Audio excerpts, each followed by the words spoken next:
Жакшы.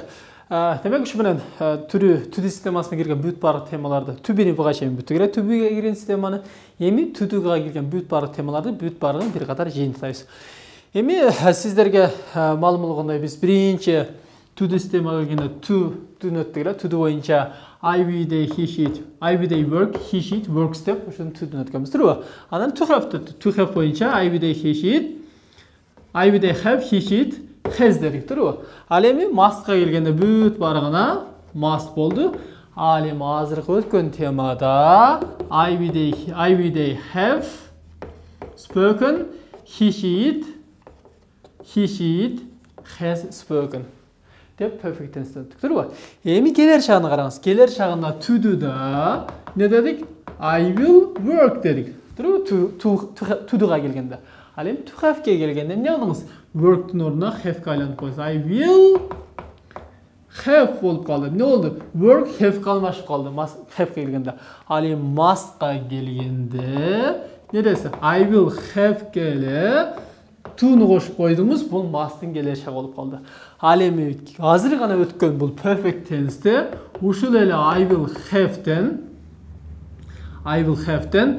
Ettичтин 3-чү формасы чыкты. I will have spoken. Көрдүңүзбү? Ettичтин 3 формасы. Ал эми өткөн чакта I worked дедиңиз, или I had дедиңиз, I worked дедиңиз, I have-ке келгенде I had дедиңиз, must-ка келгенде ошол эле I had-ке to'ну кошуп койдуңуз. Ал эми perfect tense-ке I had spoken деп ettичтин 3-чү формасын колдонуп койдуңуз. Көрдүңүзбү? Түдүнү канчалык жакшы билсеңиз, to have маселе болгон жок, must маселе болгон жок, perfect tense маселе болгон жок. Мындай кылыңыз.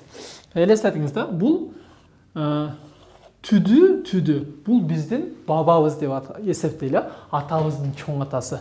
Эми атабыздын чоң атабыздан бабабыздан биздин чоң атабыз пайда болду. Бул to have. Ал эми to have-тен биздин өзүбүздүн атабыз пайда болду. Бул must. Жанадагы чоң атабыздан биздин абабыз пайда болду. Бул perfect tense. Көрдүңүзбү? Эгер сиз must-ты таппай аткан болсоңуз не кыласыз? To have-ке кайтасыз. To have-ты билсеңиз must таап аласыз. Ал эми perfect tense-те адашкан болсоңуз to have-ке кайтасыз. Ал эми to have-тен адашсаңыз анда to-га кайтасыз. To-ду бул бүт баарынын тамыры, бабасы мындай айтканда. Көрдүңүзбү? Бабаңыздан атаңыз пайда болду, чоң атаңыз пайда болду, чоң атаңыздан атаңыз жанадагы абаңыз пайда болду.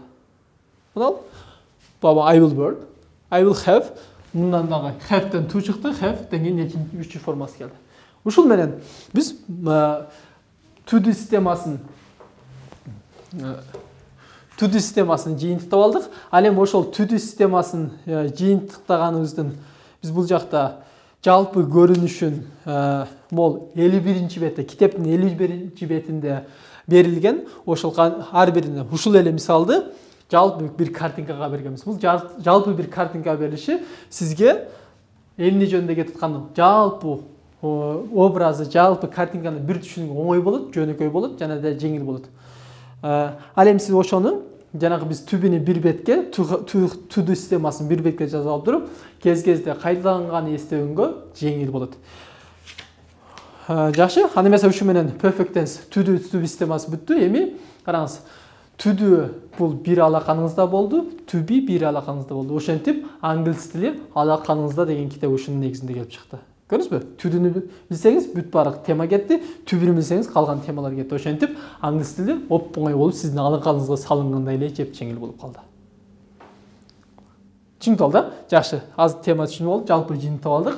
Ал эми ошол perfect tense-ке байланыштуу тапшырманы алабыз. Бул тема тапшырмабыз.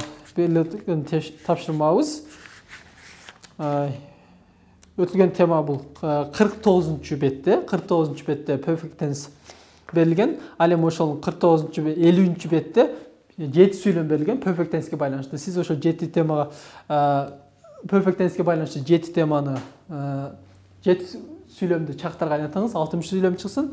Андан кийин ошол англис тилине которуңуз деген бет бар. Буну сиз буга чейин которгонсуз. Эмне кыласыз?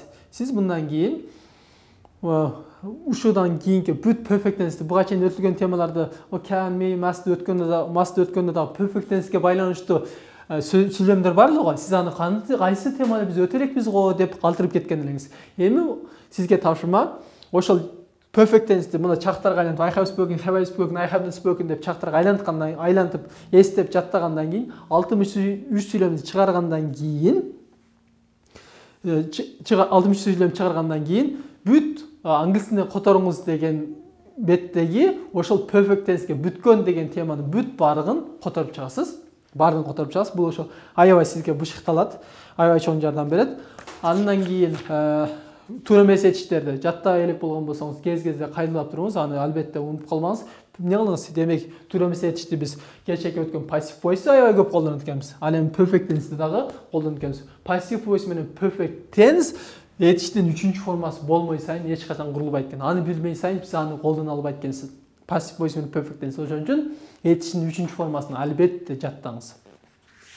Андан кийин суперкомпьютер менен текстин сиз токтогон жерден 2 беттеги жаңы сөздөрдүн бүт баарыгын билиңиз. Аны бири-бириңизге которосуз, которгондон кийин аны кайра сиз англисче которосуз. Андан сырткары экинчи топик жана диалог. Класста же коңшу ошо жашаган досуңуз менен же класста группалашыңыз болобу, ошо менен бир даяр топиктерди, диалогторду түзүп алып туруп, ошону бул жакта презентация кылсаңыз болот, иши кылып болушунча сүйлөгөнгө аракет кылыңыз. Ошол анда эмесе демек бүгүнкү тапшырма грамматиканын баарын кайдалайт экенсиз, 63 сүйлөм чыгарат экенсиз, perfect tense'ге байланыштуу бүт баарык англис тилине которуңуз деген тексттерди которуп чыгат экенсиз, суперкомпьютер менен тексти жана дагы топик, диалог эртеңки темага, эртеңки сабакка тапшырма. Ана эмесе бүгүнкү сабагыбыз ушу менен бүттү. Буюрса to-do to be системасы биз соңуна чыгардык.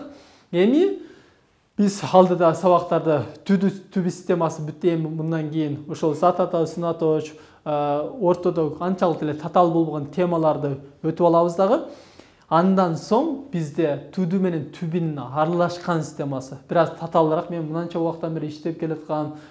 Казыр I have been working, I have been speaking, I am being invited деген сыяктуу ушундай татаал грамматика. Бул жогорку грамматика эсептелет дагы.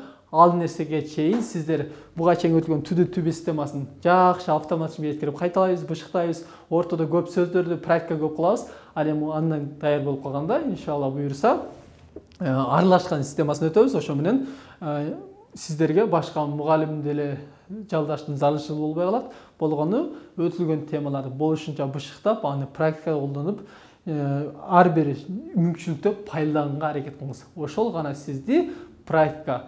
Бул эң негизги нерсе, окуган, алган билимиңиздин эң маанилүү нерсеси бул. Алгандан кийин аны жашоодо пайдалануу эң чоң сабак ушул. Сиз ушул нерсени үйрөнүңүз. Аны эмесе кийинки сабакта көрүшкөнчө ийгилик, аман туруңуз.